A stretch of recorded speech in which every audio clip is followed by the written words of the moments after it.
My name is Addison Shelton. I'm the CEO of Kickr Design. We had just made a new conference room and we were kind of looking around at conference table options. We had a couple of big slabs of wood, so we've always kind of wanted to build a conference table. So I started brainstorming with a couple of the engineers and we decided to build one.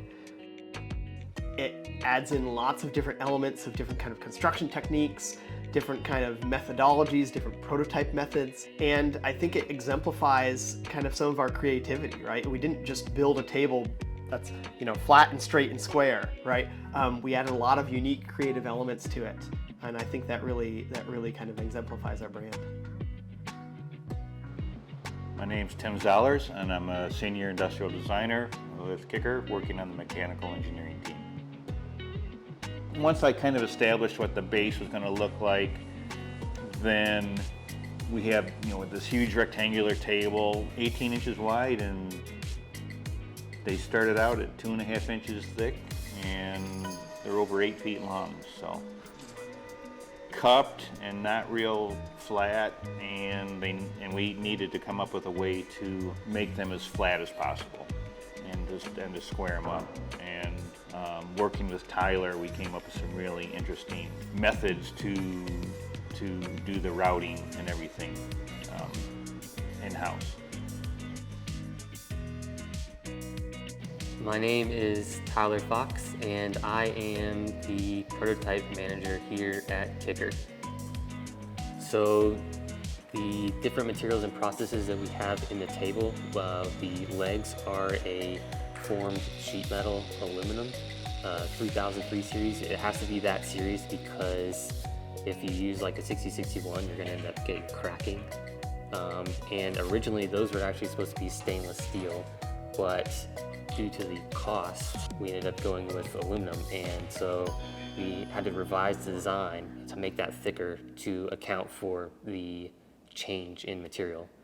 The slabs that are tabletop, those are all pine from an old table that we actually had here that Addison brought from Vermont. So the middle section, we have 6 different gears, all made from different prototype processes. And they're actually the Kickr gears. So they're modeled after our logo. And then in the center, there's the K and the D. That whole thing is on a twisted belt drivetrain mounted in a clear piece of polycarbonate, run by a little DC motor and DC motor controller. So it spins under a piece of glass at a very, very slow speed. So and we chose that speed because, again, it's not distracting. You can be sitting at the table and working and brainstorming, but then you look down and you get this nice kind of even slow movement of the gears, which is pretty neat. We wanted to showcase different processes of what we could do prototyping with. Some of the materials are stainless steel, some of the parts are SLS and MJF. One of the parts is SLA. Some laser cut stainless, laser cut aluminum. Fused deposition modeling. Laser cut acrylic, and one of our manufacturing experts, Adam, did the carbon fiber gear. And so in order to do that, we started with a 3 printed positive, and then he took epoxy and poured and made an epoxy mold so that way we could do the compressed carbon fiber. Can't think of what that's not called, carbon, whatever. Adam, what's that called? Forged. He used epoxy molds to do a forged carbon gear, and then the 2 center gears with the K and the D are, one of those is SLA, the other is MJF. And another thing that we didn't realize until we got the parts, I think it was the MJF gear was supposed to have a recess, but it didn't come out in the print because it was so little. And so to pivot, in order to make that another feature, we did a white laser cut acrylic letter and glued that on top. And so then that gives us a DBOSS logo. The other one is embossed, and in order to get the white in there, we vinyl cut a sticker to go down into the recess. Once we had the parameters of the length, width, and things like that, utilizing the wood that was pre-existing, I started to build 3D CAD models of what the table could start to look like. We knew we needed to do something in the center to make it wider, and then we also had to do something on the ends to make it longer. How we were going to do that, we weren't quite sure, so I had done some iteration designs with a lighted end panel in it. Didn't quite know what we were going to do in the center, except we did incorporate some pre-existing media centers for computer hookup. So the end caps, we wanted to incorporate the Kickr logo. So in addition to our K and a D in the middle on the spinning gears, the end caps are basically glass with a sandblasted acrylic underneath, which we side light with some RGB LEDs. And what that does is the light shining through the side of this thick piece of acrylic, hitting that sandblast logo surface, essentially kind of illuminates the Kickr logo, and it looks pretty neat. One of the coolest things of the table build was when I did the reverse etch on the end caps with the Kickr Design reverse logo. I did a test piece, and when I did that, I forgot to invert the text because originally it was supposed to be on the bottom side. And the way that I did it, I used the laser to cut my vinyl mask, or my stencil mask. And so it kind of etched into the acrylic a little bit as well as cut through it. And when I sandblasted it and then we shined the light onto it, it created this really cool 3D effect.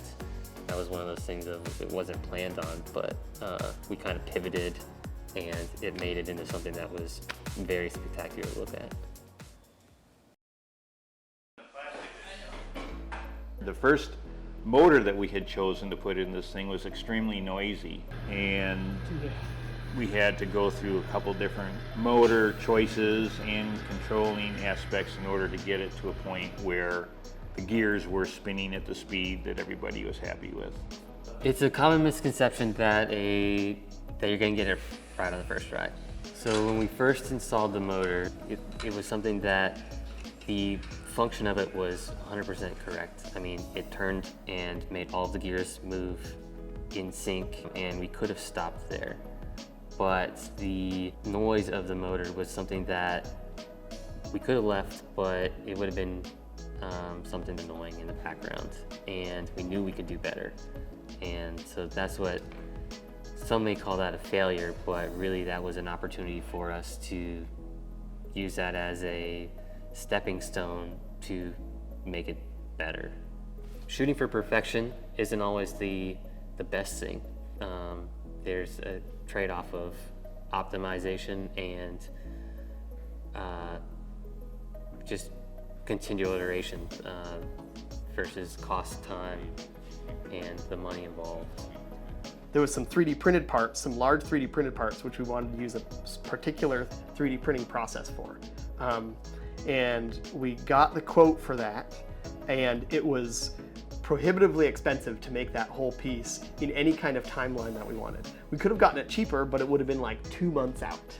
Just those few 3D printed parts, right? So we said, okay, we're not going to do that. Instead, let's chop it in half in CAD. We'll 3D print it into smaller pieces on our printer, bond them together. We know that there's going to be a little parting line, or a place where we have to bond together, but we can kind of fill it, we can smooth it out, we can use a little bit of extra labor on our side to make that piece still look good.